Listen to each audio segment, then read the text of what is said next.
Hello, hello, and welcome to another reading. We are going to be looking at the new moon in Virgo, and this year we actually have two new moons in Virgo.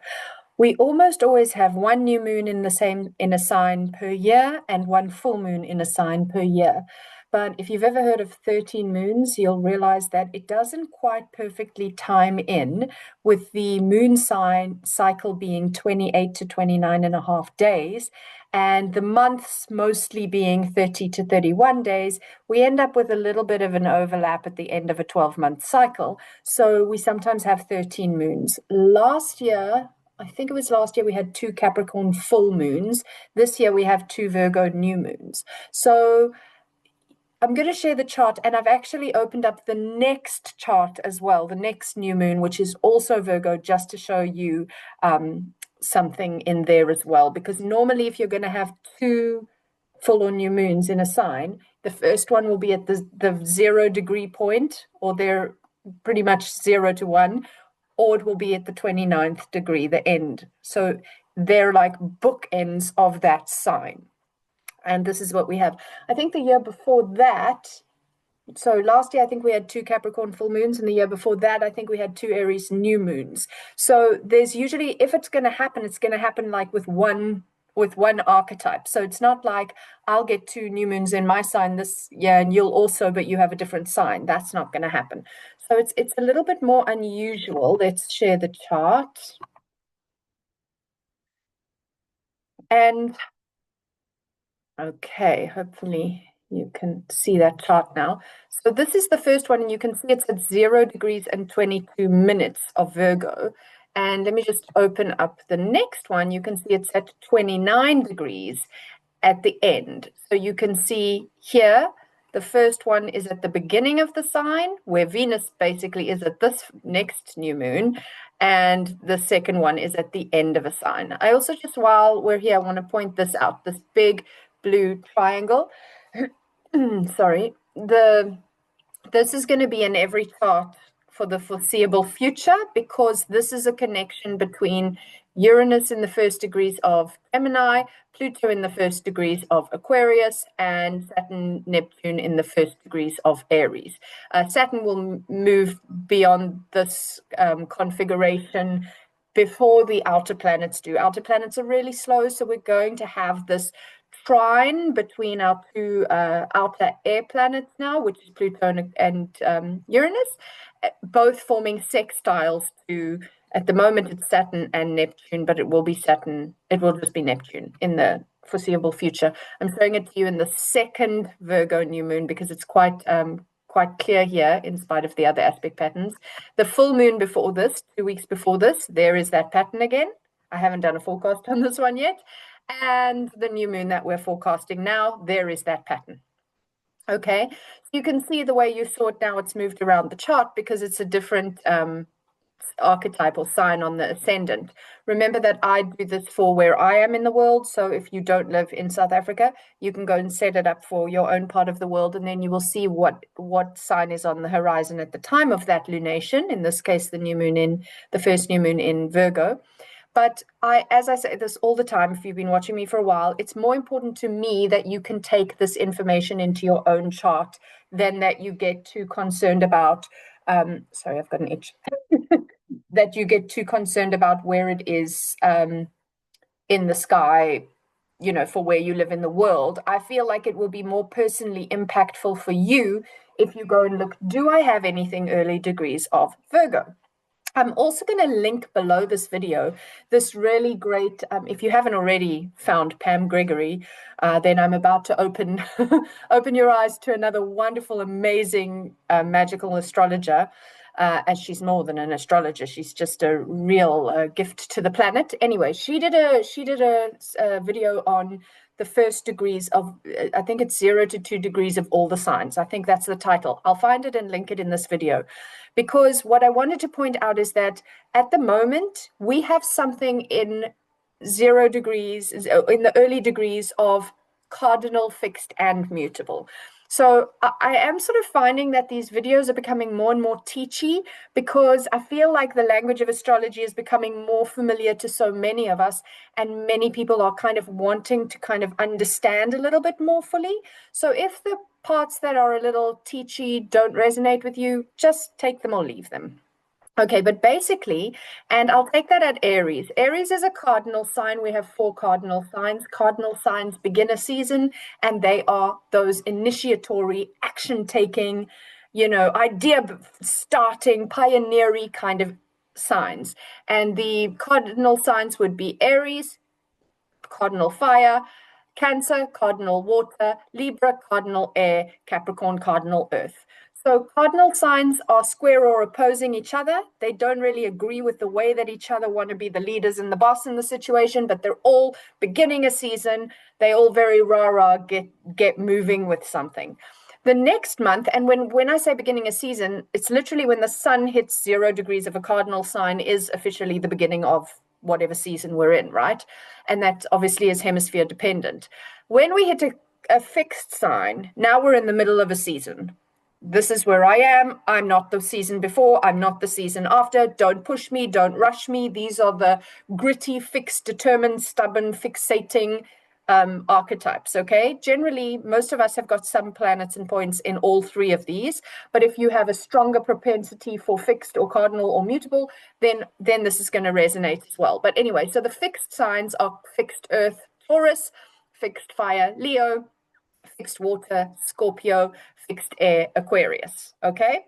And then subsequently, we hit the month after that, we hit the mutable signs, which are more flexible, open to the idea of change. They are that point in the seasons when it's still the season you're in, but it's almost the next season. So they're starting to kind of prepare, for whatever's coming next. So they're more open to change, more adaptable, can chameleon. We can say more flighty, more flaky.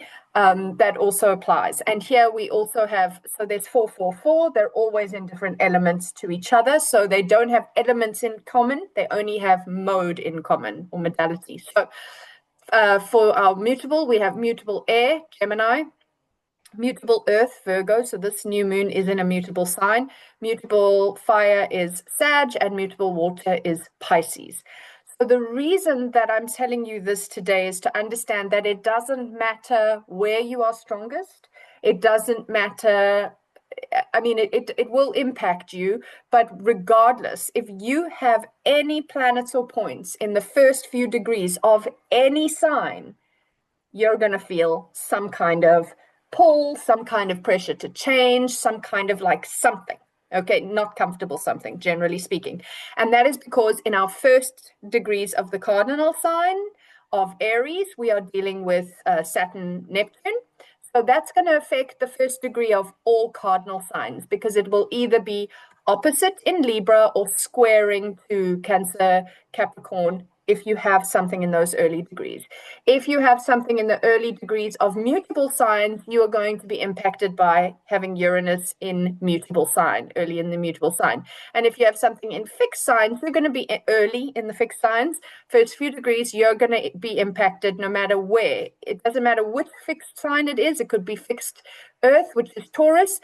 Early in the fixed Earth sign, it's going to be squaring Pluto. So I'll link this video below of Pam Gregory's, and she goes into this in more detail. But the fact of the matter is, we are all being collectively pushed right now to change. And the early degrees of a sign are very much the seed point, this potential for new beginnings and new ideas. And I mean, this is a new moon at 0 degrees. In a sign that is very much about planting seeds. And Virgo is also very much ritual, routine, health, alternative health. What healthy routines am I doing every single day to keep myself on track? I was recording a video earlier and my male cat came and brushed up against my leg. I'm recording another one now and he's back. So he's my little Aries cat. Is very involved in the video recordings I'm doing today. Very interesting. Anyway, so Virgo really wants us to practice routinely and ritually these intentional, healthy habits, things that are good for me, things that are good for others. Okay. Virgo is very service oriented, but you can't go out into the world and be of service if you are not tending to your own needs. If your belly is empty, if you haven't slept enough, if you are hormonally out of sync and out of whack, then you go, or your emotional self has not been tended. You go out to deal with other people, but you're spiraling yourself. You're cranky, you're hangry, or whatever you are. This is not the best version of you to go out there and nurture and seed to the needs of others. And that's one of the things that Virgo really wants us to do. It can, in its lower expression or more shadow traits of Virgo, we can get a little bit pedantic, where we're so busy trying to get things to be perfect that we get nitpicky and we get critical and we do nothing. Because sometimes that perfectionism leads to procrastination to the point of getting nothing done. So if you find that's happening to you, especially if you hold strong Virgo or strong mutable, because I feel like the mutables are the most procrastinating, then you need to go, okay, breathe, slow down, get grounded. What is going on here? Is there such a thing as perfect? Shouldn't I just aim to be getting something done rather than nothing done? Start to look at yourself without criticizing and judging yourself, because this sign can be hypercritical. And I often find that if you hear yourself being super critical of others, criticizing your colleagues, criticizing your employees, criticizing your employer, your children, your spouse, whatever, usually that's because the inner critic is very busy criticizing you internally. And if you aren't dealing with it on the internal, it starts to sort of bleed out of you and zap other people. So when you start getting too critical and you hear it, it's sometimes easier for us to see that we're doing it to somebody else, but then look at, how am I speaking to myself? Like, what is your internal narrative right now? That'll be really important. And if you can be more compassionate and caring and do the things that you need, like have that healthy breakfast if you get hangry, if you haven't, I know some people can go start the day with no breakfast. I'm not that person. I know that about me. For me, if I can not get onto my phone for my first half hour to hour of my day, if I can get onto my yoga mat, if I can have my lemon and hot water, if I do these little things that are my morning routine, my healthy routine, some days it doesn't work out for whatever reason. But if most of my days begin that way, I stay more grounded, I stay more in my body, I stay more emotionally able to cope with whatever life throws at me, because life's going to throw stuff at us. And this is the kind of thing Virgo asks of us. It asks us to find, what is your bedtime routine? Maybe you have a specific thing that you split your lunch, and you go home for lunch and you have just a quick snack over 15-20 minutes, and then you have a 15-20 minute lie down. And this is the total reset, midday reset, that you need to be a better human, better to everyone that you meet, better to yourself. This is really important, especially because we have 2 Virgo new moons. So the first part is, can I start little routines in my life where I see things aren't working? And then by the second new moon, maybe you're going to say, like, okay, so I practiced that for 28 days. How has that gone for me? Have I felt the difference? Because sometimes we have to experience, and earth signs like the very physical, visceral experience of something, because earth signs are practical. It's tangible. I need to notice that I'm doing better. If I can notice, if I can see it in how I'm behaving, in how my productivity around the things that are important to me, etc., etc., my physical health, my pain levels, whatever it is for you, if you can notice it by the second Virgo new moon, you're going to be more inclined to keep up the good work. Okay, so I really want you to find, even if it's one thing, maybe you've been saying to yourself, I need to turn my light off at 10. I must stop binge watching Netflix, or I must not get on my phone first thing in the morning, or I absolutely do need to have a little power nap at lunchtime. Find one thing. If you do too many things, it overwhelms, and then we get into the inner critic because we're failing at life, and then we get so procrastinating and we get nothing done. Okay, so just pick one new healthy habit to maybe really stick to, be really vigilant about from the first new moon in Virgo to the second new moon in Virgo and see how much a small but powerful seed being planted can root and fruit within 1 month. Remember that the word month comes from this, that is the cycle of the moon, so month. So I want you to watch yourself with that, right? And it's gonna be a strong one because we're also entering into eclipse season at this point. So the first one is an eclipse. You know what? I didn't even open this chart to double check. So let's do that together while I have you here. Okay, so these are the lunations. I'm going to go over here to moon calendar. I'm going to go to solar and lunar eclipses. Didn't mean to teach you this, but I forgot to double check. But I don't think the first one is an eclipse. I think the second one is an eclipse. And we'll just wait for it for a second. Okay, here we go. So the full moon in Pisces on September the 7th is going to be an eclipse. So that's the full moon after this new moon. And then the next new moon is going to be an eclipse, okay, as I thought. So basically, and I've said this before, but I'll say it again because Lord knows we all need repetition to wrap our heads around these things. But when we have eclipses, they come in seasons and they usually are 2 eclipses in a season. So it will normally be 1 full moon is an eclipse and 1 new moon is an eclipse. But the 2 lunations on either side of that begin the eclipse portal. So that means that this new moon in Pisces, in Virgo, excuse me, is not an eclipse, but the following full moon is an eclipse. Therefore, this is the beginning of eclipse season. Okay? So not only all these things about what healthy habits and routines am I speaking into, but we are really able to drill deep into this because eclipses are like lunations on steroids. So the seed point of this is the opening of the vortex or the portal or the dragon wormhole of eclipse season. And it's saying, get intentional. Plant seeds, because the next 2 lunations and even the one beyond that where we close off the cycle, they are offering you a permission slip to go at warp speed through this wormhole, and your trajectory of change is going to be so much easier, but it can push you well outside your comfort zone because eclipses have that potential, right? So anyway, this is not an eclipse, but it's opening eclipse. So think about it. Think about it. I'm recording this earlier, and I'm going to try and load it earlier so that just after the Aquarius full moon, so that you have time to think about this if you get this early. But if you haven't had time, trust your gut. Virgo rules the gut. Trust your gut. What is the thing I have been saying a lot lately that I want to change, that I haven't been doing anything about? Is it that I've been wanting to cut dairy? Is it that I've been wanting to cut down on how much coffee I have or cut out coffee? Like, what is it? Is there a thing? And there probably is. And it might be starting a new exercise routine. I hope you can't hear the lawn mowing on the outside, but what can you do? Life is life, right? Anyway.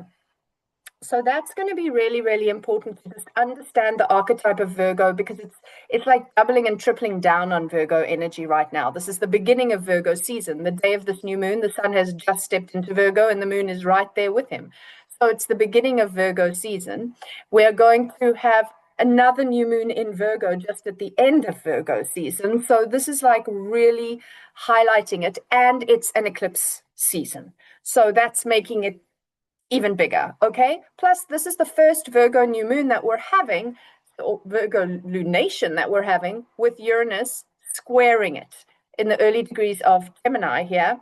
And so that is going to possibly give us sudden insights, maybe shocking insights, maybe a sudden revelation of something that comes from somebody else. Maybe it's an internal awareness. Maybe it comes from outside of us, but it might be a little jarring. It might come with such intensity. For example, if we come back to the thought of what healthy habits do I need, we may get a health scare that says, you've been talking about this for months, if not years, and you haven't quit smoking yet. And now I'm going to give you a fright. I'm going to throw some bronchitis in the mix, maybe a double pneumonia. Now, do you want to listen to what you've already known for a long time? That kind of a thing.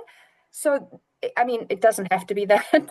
But what I'm saying is it can come from an uncomfortable whoa. And actually, I always knew this. I've known this for a long time, and it's time to do what I know I need to do. Because remember, squares are not the most comfortable thing to experience.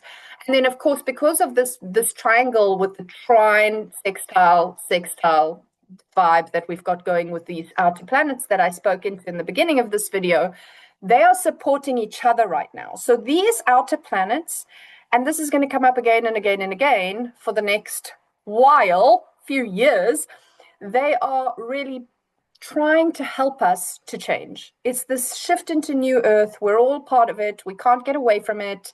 And for those of us who are trying to surrender to the shift and the change, hopefully we are being more flexible and able to understand that this is happening for us, not to us. For the people that are resistant, especially if you have a lot of fixed sign planets and points, for the people who are resistant to the change, it's harder. Okay, that's just how life works, unfortunately. And I mean, I, for example, know my chart very well, and I know that I have cardinal, fixed, and mutable energies, and I know that the fixed parts of myself have been struggling with change the most. My mutable parts are like, oh, this is life, you know, you need to trust and da da da da da. And my mutable parts are like, whatever, no problem. We'll be flexible with it. My fixed parts, and these are only just inside of me. You know what I mean? It's like we've all got this inside of us. My fixed parts are being dragged, kicking and screaming to the changing rooms. So you will probably find that you are all parts of this, and some of those parts are louder. And that's okay, that's normal. But if you know that you're fixed and you can try to work with your fixed parts, be gentle to them, be kind to them, encourage them in a way that they can hear and understand you. Don't try to force them because they don't like being forced. And then if we're not changing because we're digging our heels in, then change comes as a big old universal slap upside your head, you know, and it's not pleasant. And so for me, like those fixed parts, I'm really trying to be very compassionate with them, my internal ones, really compassionate, understand why they are so resistant to change. It's kind of just who they are. Talk nicely to them, lovingly encourage them as much as I can, and make the changes I know that I can make, depending on what fixed planets I have. This is where understanding your chart more deeply or having a reading might be helpful. But astrology is very complex, and you just need to start with whatever it is that you do understand, even that is just where your sun is or just where your moon is. Just start where you are. Okay, so this square is going to be something quite interesting for us to experience, remembering that it's being supported by Pluto, the power and transformation change maker, by Saturn, who says you've got to do something about this. It can't just change on its own, by Neptune, who's really getting very idealistic about the promise of a life if you make these changes. You know, they are supporting you to step into some kind of change, and that's the commitment you want to make.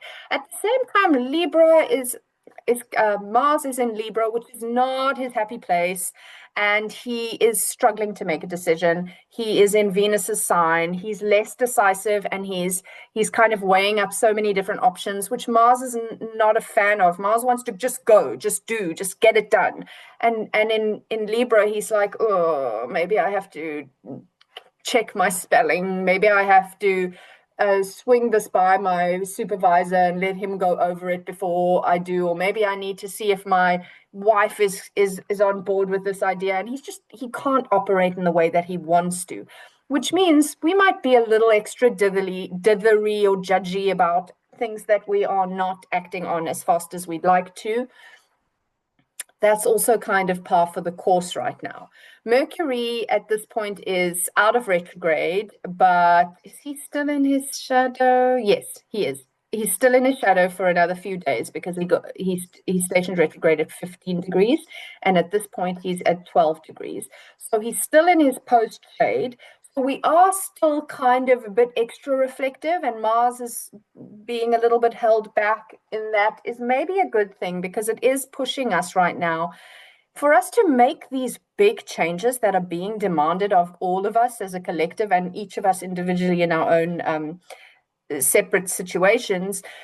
It's a lot. It's a lot. I mean, have you met anybody lately who hasn't been going through the most? Because I haven't. So I think the thing is right now is that sometimes we need these slow down reflective moments, and we need to see what doesn't work. We need to see where the dysfunction is, and we need to see it so clearly that we can't unsee it. so that way we can make the changes that need to be made. And I think that's a little bit assisted by the fact that Mercury is still in the last bits of his post shade, and because Mercury is a really fast guy and Mars is a really fast guy, and they're both not as fast as they like to be. They're both a little bit more discerning, and discernment is a Virgo keyword, right? Discernment. And this is a Virgo cycle. So we are needing to edit. We are needing to be a little bit more discerning as we move forward. And so maybe a gift that Mars is a little bit holding back a little, and that Mercury is still finishing metabolizing and processing his whole retrograde for the next few days within this space. In the meantime, Venus has had a month of traveling with Jupiter in Cancer. Both of them like to be in the sign of Cancer, particularly Jupiter is very, very happy here. It's a sign where he is exalted, where he's held in high esteem. And Venus is also very happy here. So they're the two benefic planets, and they've been traveling. So wherever that area of your life is, if it's your fourth house, you might be finding that loads of crazy stuff's going on, but for some reason, home life is just going really well. Or if it's in your seventh house of relationships, you might find that work's going to hell in a handbasket, but your relationships are flourishing. Okay, so sorry, I need a sip here. Okay, so Venus has had this almost month already, or maybe I can't remember how long she was, her whole trip of, she's in a sign, depending how fast she's moving, for plus minus a month. It's usually a little bit more. And she's right at the end of this cycle. And she's also out of sign opposition to Pluto. So when she hits the early degrees, 2 degrees 1, 2 degrees 0, 1, 2 degrees of Leo, it's going to get stronger. So at this point, she's in the tail end of a good trip, and she's about to try and step into her sovereignty, like climb onto the throne and be a little bit brought down to size. Okay, so we're already going to be slightly feeling that as we have this, which again allows you to be discerning.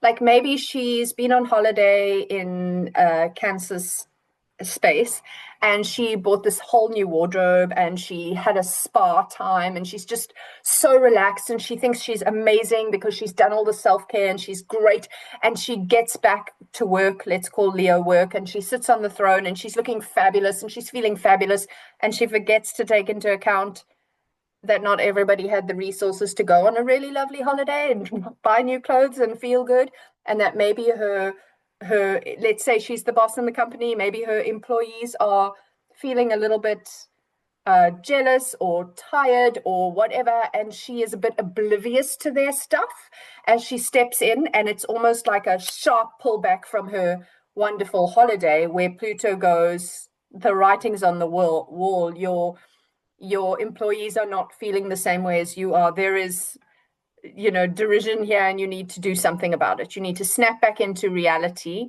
and you need to take responsibility for running this ship, so to speak. So that might be a little uncomfortable, and it might already be happening. You could almost think about it this time as like she knows that her due date for the end of the holiday is coming, and that feeling when you've been away from work and it's like, got to go back to work, and my holiday, can it be over already? It's kind of like that vibe. And then as soon as you enter the office, bam, you land with a pile on your desk that it almost makes you forget you went on holiday. It's a little bit of that kind of a vibe, unfortunately, and you may already be starting to feel it at this point, but it's going to get stronger. I don't think I'm going to go on too much more. I do want to remind you Chiron is retrograde now in Aries, and that's going to go on for a good long while. And yes, we've both got both Saturn and Neptune retrograde now. Saturn is going to be getting back into Pisces shortly. I think he's in Pisces by that Pisces eclipse.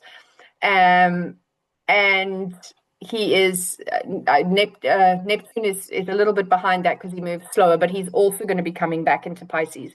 So we are also going into these two like archetypes, Saturn and Neptune. We've spoken about, they're not comfortable bedfellows. They don't really want to be dance partners, and here they are thrust together for a few years of really eking it out. And they are both in this like more fiery space now. We've been having this dress rehearsal as a way that a lot of astrologers have been describing this Aries energy with Neptune and Saturn there as a dress rehearsal. And the dress rehearsal because they're moving back into Pisces. So that was just a dress rehearsal, but then next year when they move in, they're fully in. It's the same with Uranus. He's also going to move just back into Taurus before moving back. So next year, we've had this since Pluto for several years was coming backwards and forwards from Capricorn to Aquarius. And then it's been the Neptune version of that and the Uranus version of that. And next year, by the time all three of them have finished retrograding and moved back into those signs, Pluto's not going back anymore, but the other two, that's it. We're no longer in the dress rehearsal. We're in the play. The scene is set for the next however many years, and it will be at least 7 years, because that's the shortest moving of those planets, which will be the Uranus in Gemini, 7 years of that before he moves into Cancer. So we are going to be in the full play by that time. And right now we are in that dress rehearsal, but we're almost about to get those other two back into Pisces. And so this is really the last push of feeling this intensity. And then we're going to be like, whew, let's go float in the oceans of emotion of Pisces, which will remind us all the uncomfortable things that we had not finished there. And then we'll be like, oh, why did I long for these cool waters? Now I have to deal with this again. And then before you know it, in February next year, we will step back into Aries with these Neptune, Saturn. We'll step back into Aries there, and we'll be like, oh, yay, we're out of the waters. Now I can charge up again. And then we'll remember what's challenging there. And that's life. It's ebbing and flowing. But those challenges are there for us to grow. Basically, they're our evolutionary permission slip to advance parts of ourselves that need advancement. And if you have planets or points in the first few degrees of any sign, this is really, really ringing loud and clear to you. So if you haven't already seen that video of Pam Gregory's, I will link it here below. And yeah, good luck as we about to embark on eclipse season. I'm sending you all the love and luck out there. And if you do want to have personal reading, please look down below for my information. Thank you for your time. And let me stop the share. And I look forward to being with you again for the next forecast.